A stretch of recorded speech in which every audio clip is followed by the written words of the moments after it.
요새 노후 걱정을 하는 부모님들이 늘고 있습니다. 물가도 많이 오르고 돈 나갈 곳이 상당히 많아졌습니다. 이 중에는 자녀에게 들어가는 돈도 상당히 많은 비중을 차지할 것입니다. 특히나 은퇴를 했거나 은퇴할 날이 얼마 남지 않았다면 더더욱 걱정이 많이 되실 것입니다. 지금 우리 부모 세대들은 부모를 부양하는 마지막 세대이자 자녀에게 부양받지 못하는 처음 세대입니다. 이 세대에 해당하는 60년대생을 마처 세대라고 칭합니다. 이 세대는 우리나라 전체 인구 중 가장 높은 비율, 약 860만 명을 차지하는 세대입니다. 제일 인구 비중이 높은데 만약 이분들이 다 은퇴를 한다면 우리 사회는 부양의 문제가 더욱 커질 것입니다. 60대까지 뼈 빠지게 일하고도 가족을 위해 그 이후에도 돈을 벌어와야 하는 상황이 된 것입니다. 60년대생의 현실적인 사연 2가지를 소개해 드리겠습니다. 매일 새벽 1시에 시금 6,000원을 받으며 대리운전 일을 하는 집안의 가장이 있습니다. 4인 가족의 생계를 책임져야 하기에 매달 대출금, 월세, 식비, 아들의 대학원 등록금까지 오롯이 혼자서 벌어야 했습니다. 예전에 다니던 대기업을 조기 퇴직하고 장사를 시도했다가 망하고 나서 이후 나이 제한 없이 고생한 만큼 일하는 직업을 구해야만 했습니다. 그는 밤에 잠도 포기해가면서 목표 일당을 채우고 식사는 편의점에서 라면으로 해결했습니다. 그는 하루하루 먹고 살기 바빠 노후를 대비할 생각조차 하지 못하고 있다고 합니다. 2번째 사연입니다. 맞벌이하는 아들 부부의 손주를 돌봐주는 60년대생 여성의 사연입니다. 이 여성은 아침마다 아이들을 케어해 아침 밥도 차려주고 직접 등교도 시켜주었습니다. 아들 부부에게 양육비를 받고 있긴 하지만 부족할 수밖에 없는 상황입니다. 20년 넘게 집에서 모셔온 시어머니를 계속 모셔야 했기 때문입니다. 손자들을 남편과 같이 맡아서 보고 있는데 며칠 전 시어머님이 요양원에 들어가셔서 더욱 돈이 부족한 상황에 처했습니다. 보험료 등 끊임없이 빠지는 돈을 감당하지 못해 현재는 아르바이트를 하고 있다고 합니다. 사실 60년대생만 이런 것은 아닙니다. 50년대생은 심지어 더 많은 고생을 하셨고 40년대생 70대이신 분들도 정말 힘든 하루하루를 보내오셨을 것입니다. 이렇듯 부모 부양은 물론 자식 부양까지 책임져야 하는 게 어느 특정 세대는 아닙니다. 50대부터 80대까지 모두에게 공통된 문제입니다. 사회가 급격하게 변하니 이런 현상이 나타난 것입니다. 그렇다면 이렇게 피할 수 없는 현실에 어떻게 대처를 하는 것이 좋을까요? 먼저 부양 문제와 관련된 이야기를 드리겠습니다. 첫 번째는 부모 부양입니다. 예전에 옆나라 일본에서는 이 문제와 관련해 끔찍한 사건이 있었습니다. 그것은 일본 도네가와강 동반자살 미수 사건입니다. 당시 치매에 걸린 81세 어머니를 간호하던 아버지와 딸이 오랜 간병 생활과 생활고 때문에 동반자살을 시도했다가 딸만 혼자 살아남았던 사건이 있었습니다. 이 딸은 3자매 중 막내로 태어났습니다.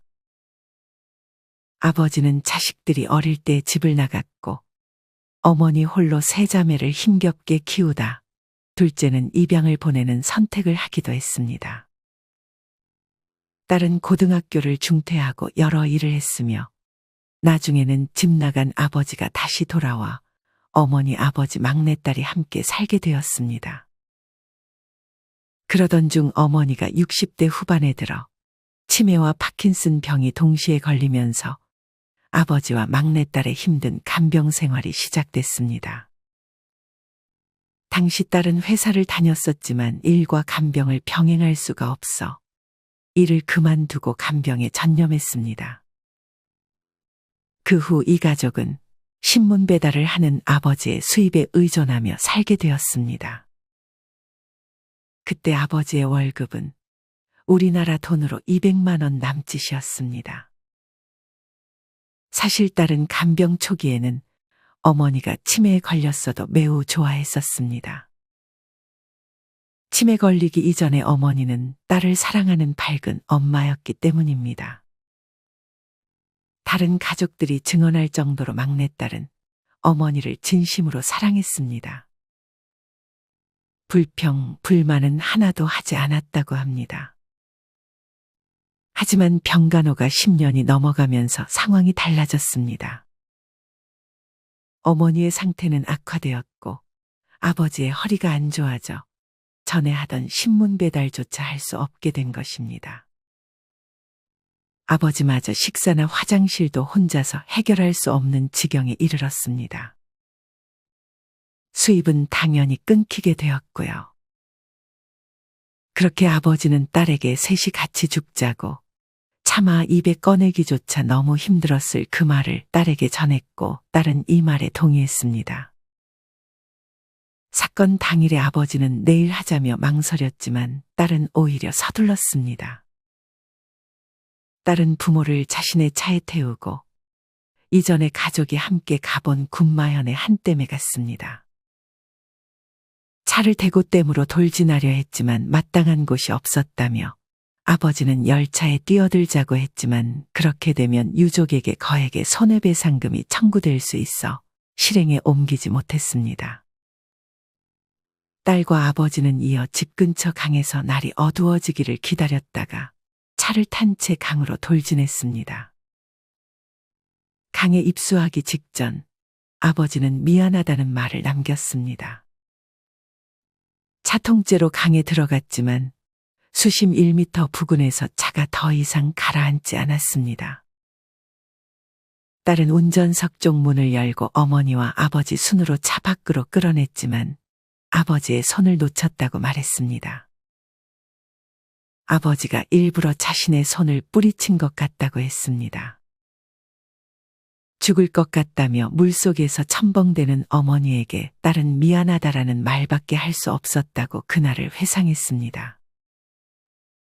딸은 어머니만은 놓치지 않으려고 어머니의 옷을 꽉 잡았지만 어머니는 더 이상 몸을 움직이지 않았습니다.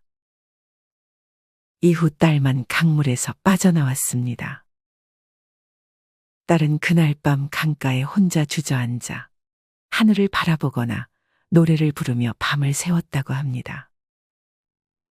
딸은 그렇게 부모를 잃은 것입니다. 정말 비극적인 사건이 아닐 수 없습니다.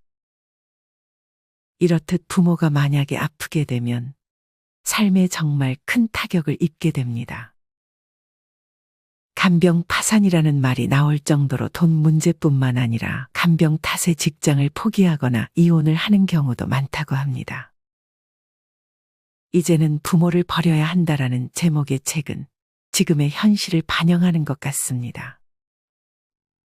간병은 길게는 10년 이상까지도 이어질 수 있습니다.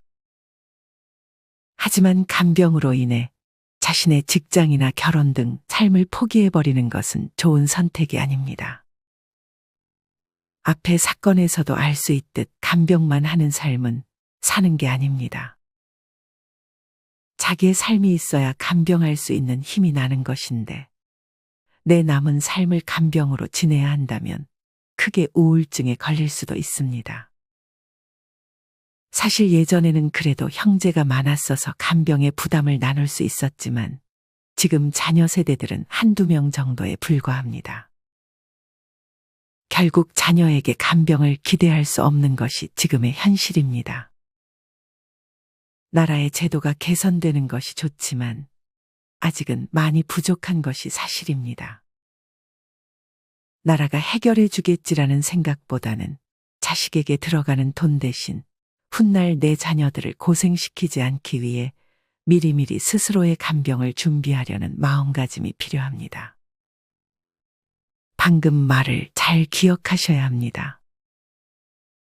이것은 바로 두 번째, 자녀 부양 문제와도 직결되기 때문입니다. 지금 우리 부모님들은 은퇴 후에도 성인이 된 자녀들의 뒷바라지를 걱정하고 있습니다. 물론 취직 전까지는 지원해 주는 것이 부모로서의 도리 아니냐고 하시는 분들이 계실 수 있습니다. 하지만 성인들이 스스로 돈을 버는 것을 당연하게 여기지 않고 언제 될지도 모르는 취업 시기까지 계속 자녀에게 금전적인 지원을 해주는 것은 결코 옳은 방향이 아닙니다. 특히나 내 노후 자금을 써가면서까지 그러는 것은 절대 해서는 안 되는 행동입니다. 이것은 엄청난 리스크입니다. 캥거루족이라는 말을 들어보셨을 것입니다. 자녀들이 자립할 나이가 됐음에도 독립적으로 살지 않고 부모에게 경제적으로 의지하는 사람을 일컫는 말입니다. 현재 청년 10명 중 6명이 캥거루족이라고 합니다. 물론 집에 살면서 일을 하면 이런 자녀는 캥거루족에 속하지 않습니다.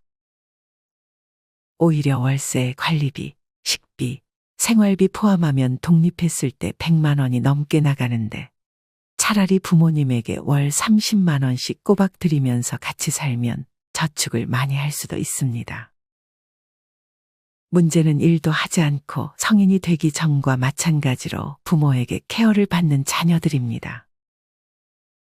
이처럼 지금 부모님 모시는 걸로도 많은 고민이 있는데 자녀까지 부양하는 상황이 된다면 자신의 노후 자금 마련은 물 건너가게 될 것입니다.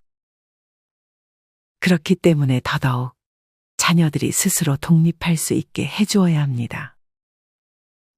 자녀의 경제적 독립이 가장 현명한 노후 준비 방법이라고 말하는 것도 이 때문입니다.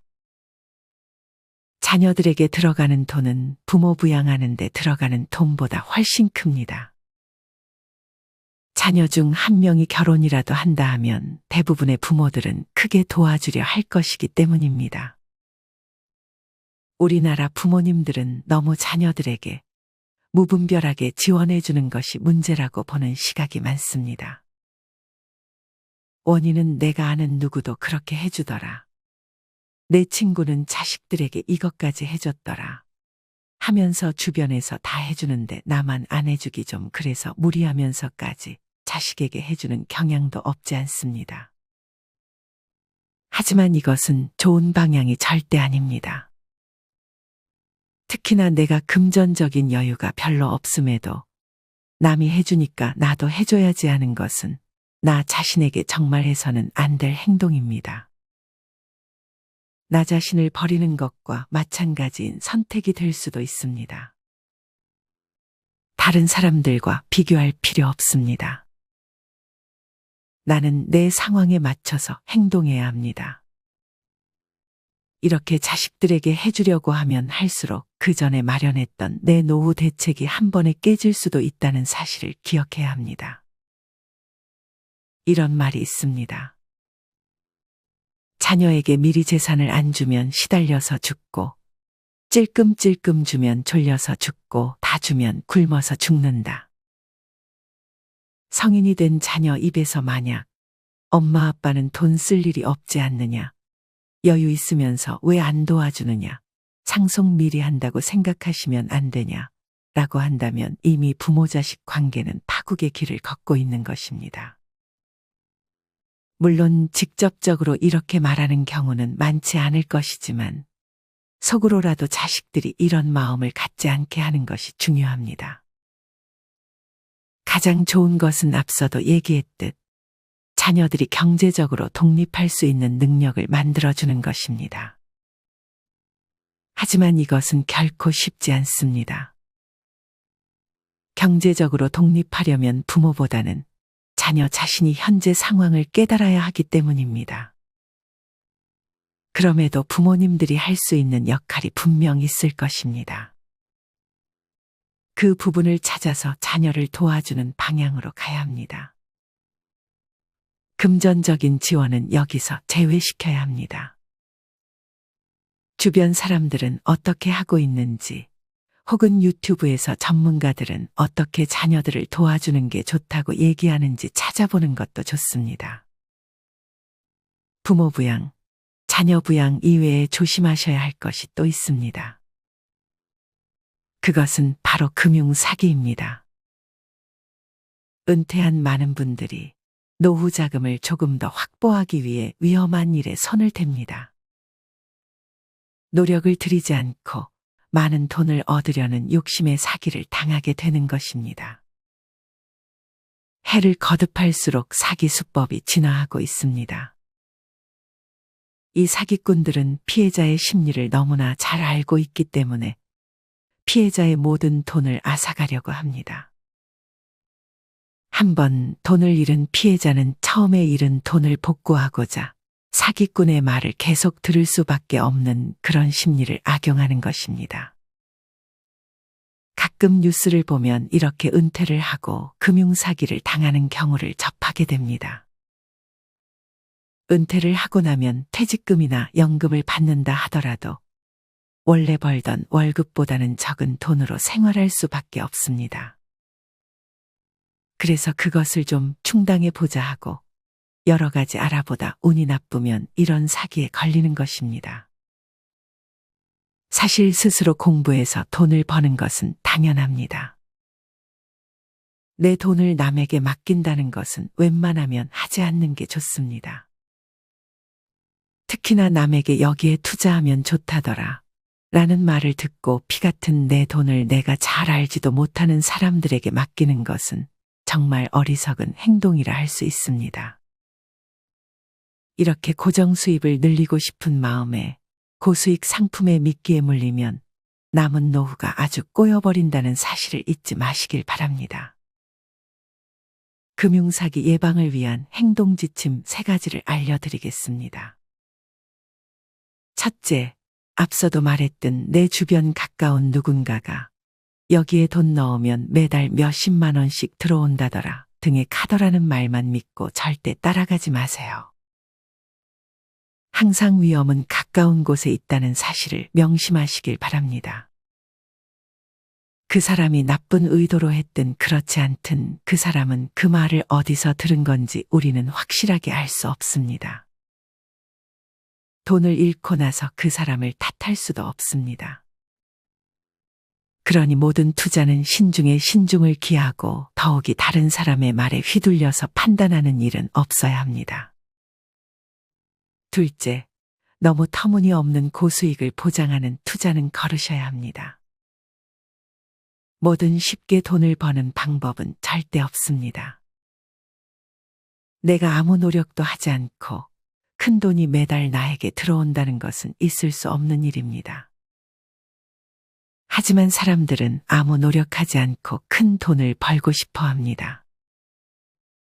사기꾼들은 이 점을 노리는 것이죠. 쉽게 돈을 벌 수 있는 기회가 있다면 무조건 의심해야 합니다. 그리고 웬만하면 거기는 투자하지 않는 것이 현명합니다. 세상에 공짜는 없습니다.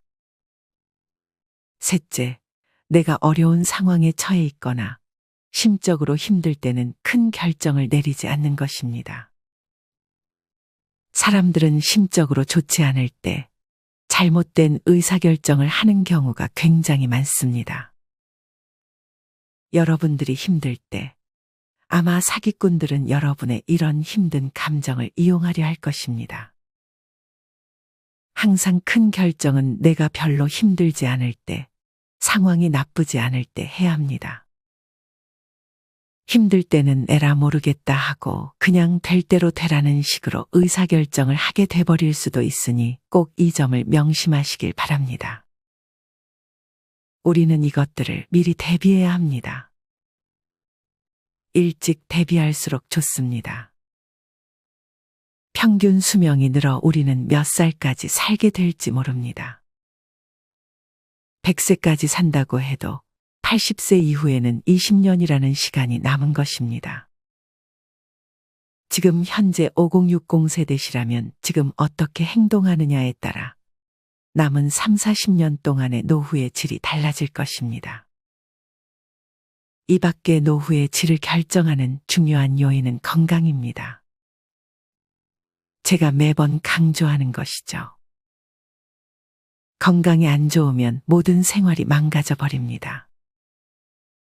초반에 일본에서 일어난 비극적인 사건도 건강이 무너지면서 일어났다고 해도 무방한 사건입니다. 물론 노력했다 해도 언제 어떤 병이 걸리게 될지 모릅니다. 건강관리 열심히 했는데도 병을 얻는 경우도 있습니다. 하지만 그래도 관리를 해서 병에 걸릴 확률을 낮추는 것이 중요합니다. 아무리 나이가 들면 당연히 몸이 안 좋아진다 해도 그 속에서 우리가 할 수 있는 노력들은 분명히 있습니다. 건강은 아무리 강조해도 지나침이 없습니다. 귀찮더라도 운동을 열심히 하시는 것이 좋습니다. 물론 7, 80세가 넘어가면 과도한 운동은 좋지 않고 가벼운 산책 정도만 해줘도 괜찮다고 합니다. 하지만 아직 5, 60대시라면 등산이나 자전거와 같은 운동을 하시는 것이 좋습니다. 둘 다 하체에 도움이 되는 운동인데 이 같은 하체 운동은 건강에 아주 중요합니다. 무릎이 안 좋아서 할 수 없다 하시면 쉬운 코스의 등산을 하시거나 걷기만 해도 건강이 많이 개선될 것입니다. 또한 스트레스 관리를 잘해 주어야 합니다. 스트레스는 만병의 근원입니다. 보통 스트레스가 많게 되면 아픈 곳도 많아집니다. 우리가 앞에 얘기했던 여러 가지 문제들도 우리의 스트레스를 가중시킵니다. 그러니 문제가 터지고 나서 해결하지 말고 우리는 이런 것들을 한 살이라도 어릴 때 대비해 주어야 합니다. 그래야 조금이라도 마음 편한 노후를 보낼 수 있습니다. 오늘은 내 노후를 마음 편하게 보내기 위해 경계해야 할 것들에 대해 알려드렸습니다. 오늘 영상을 토대로 여러분의 노후가 조금 더 평안해졌으면 좋겠습니다. 이상으로 오늘의 영상을 마치겠습니다. 다음에 더 좋은 영상으로 찾아뵙겠습니다. 감사합니다.